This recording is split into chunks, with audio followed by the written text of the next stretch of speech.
All right, guys, welcome to this page of the notes, and what we're going to do is we're going to take a look at our very first example here, where I'm going to have you solve a quadratic equation using this method of completing the square. But what I want to do, for some of you who are a little bit more visual learners, I want to give you kind of a geometric example, right, of what you're doing when you complete the square.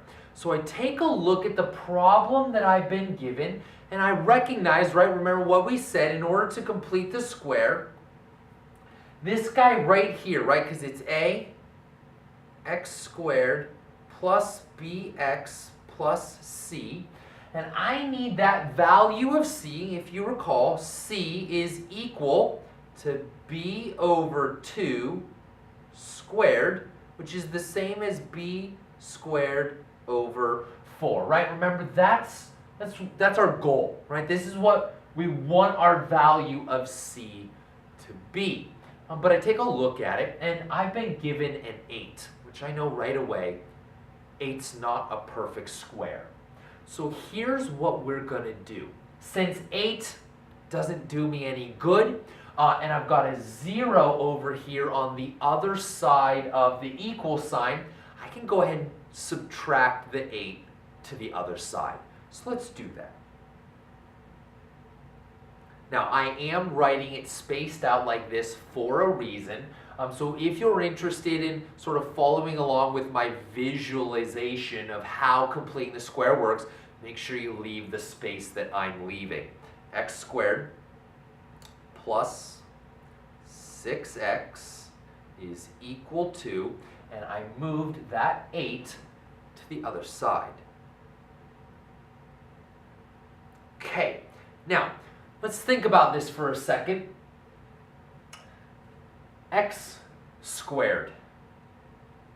Well, anytime you have a quantity squared, geometrically speaking, you're talking about a square, right? You're talking about a geometric shape where two of the sides are the exact same length, which means you've got a square, right? So if I do a box, and that box will have dimensions x and x, right? Because if I multiply x times x, I wind up with a square that has dimensions x squared, which is what I was given.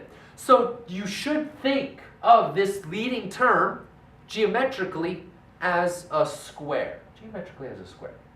Now this guy right here, well, if the x turned out to be a 6, right, then I would have 6 times 6, which would also be a square. But more than likely, x is not a 6, which means that 6 and whatever x is are different values.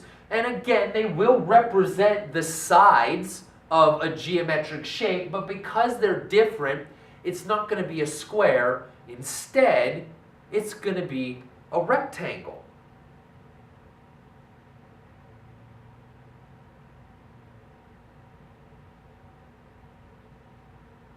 It'll be a rectangle where one of the sides is x and the other side is 6. And again, if I were to multiply the sides together, right, I would get 6x, which is exactly what I was given. And it's all equal to a negative 8. And again, I'm sorry, yeah, a negative 8. And again, all you've got to do over here, right, is just think of some sort of shape. And I know that this seems weird, right, because you can't have a shape with a negative area. Just go along with the visualization for a second. You got some shape over here that has an area, right, of negative 8. Okay, well, here's what we're going to do. When you complete the square, here's how it works. We're going to divide this rectangle right down the middle. And we're going to split it apart. So here we go.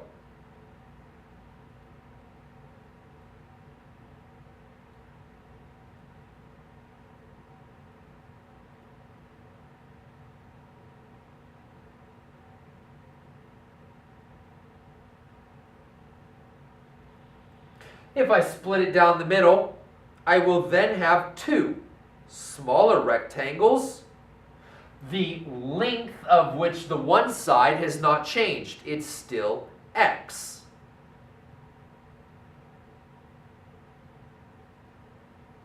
But because I split it down the middle, I have divided, right, this side in half. So now each of these smaller rectangles have split into 3 and 3.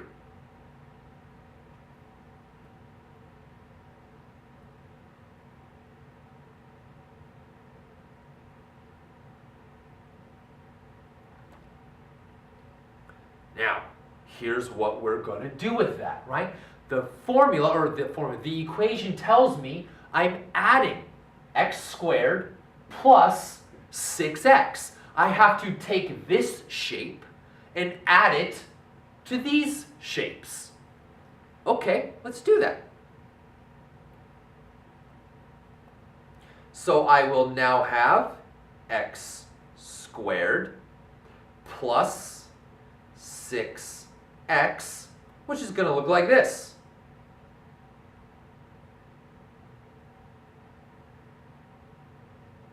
I'm going to take my first rectangle, right, and I'm just going to add it right there.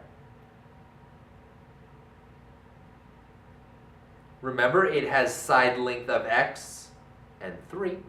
And I'm going to take that second rectangle, I'm going to turn it over and put it right there, right? Turn it over and put it right there. So this length x goes right here, and that length 3 right there.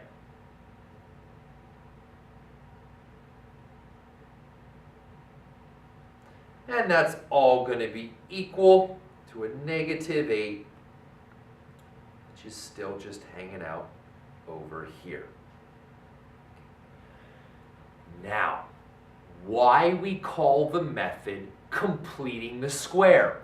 What has happened is I have added these geometric shapes together, and this guy right here represents the sum of x squared plus 6x.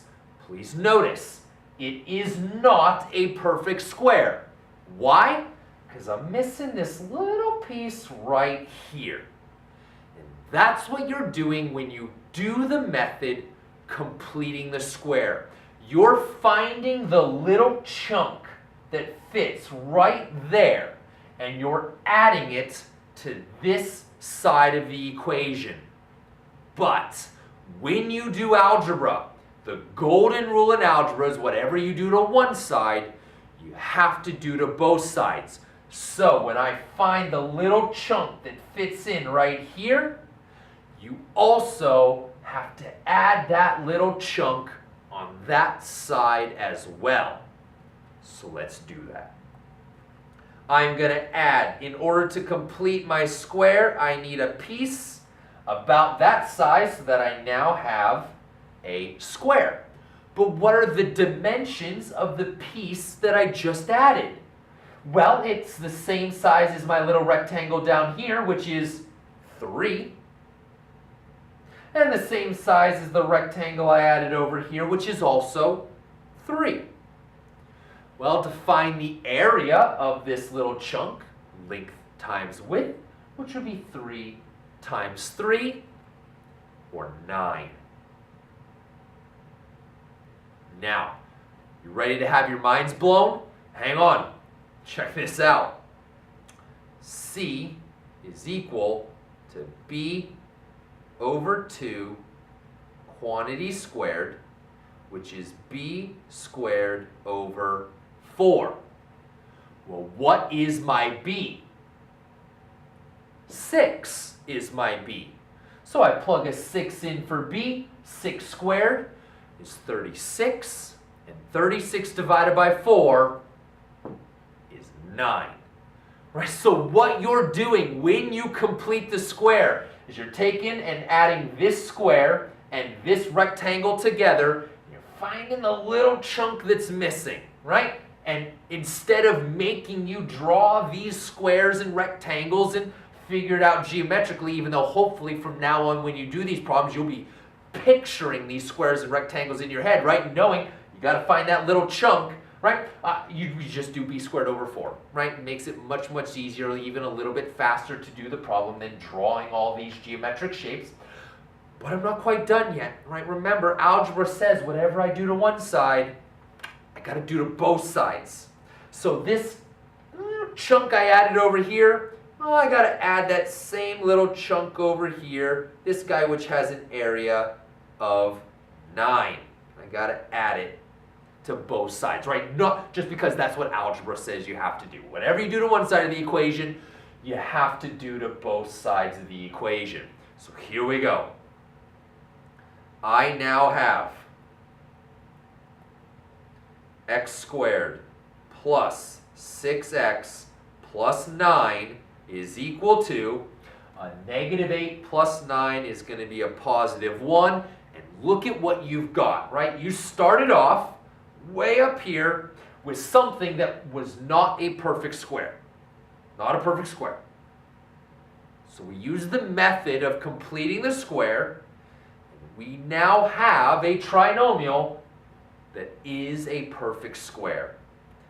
Split it up into the two binomials. I know, since this is a perfect square, I need two numbers that multiply to 9, sum to 6, and they have to be the same number. Why? Because this is a perfect square. Plus 3 plus 3. X plus 3 squared is equal to 1. And now you have taken a problem, right? This original problem right up here, this guy right here. Not a perfect square. You could not use the square root property to solve this guy because it's not a perfect square. But now you have turned it into a perfect square. I can now use that square root property we used back at the beginning of the notes that was so easy and so much fun to use. Well, here it is. Take the square root of both sides. Don't forget to do plus or minus.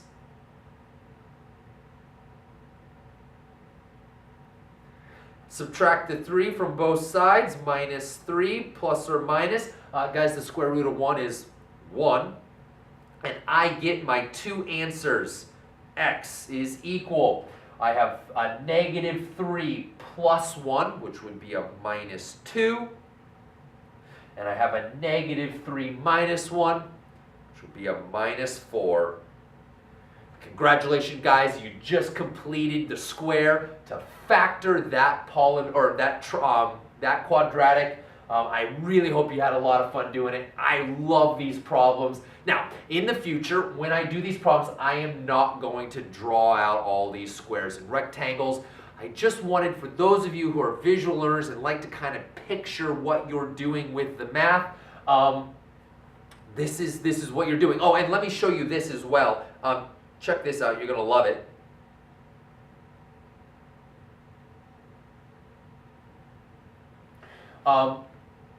This is a square. What is the length of each of the sides? Well, the length of this side is going to be x plus 3.